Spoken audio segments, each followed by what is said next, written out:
அனைத்து நண்பர்களுக்கு வணக்கம். வருகின்ற ஞாயிற்றுக்கிழமை பிற்பகல் 3 மணி அளவில் சென்னையில் சுற்றுச்சூழல் பிரிவு பேரணியாக செல்ல உள்ளோம். தலைவர் திரு அண்ணாமலை அண்ணன் தலைமையில் பேரணியாக செல்ல உள்ளோம்.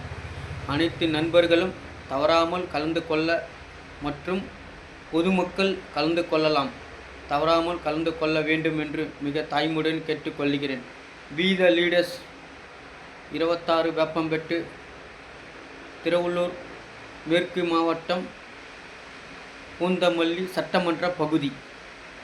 வணக்கம் நண்பர்களே, வருக வருக என வரவேற்கிறோம்.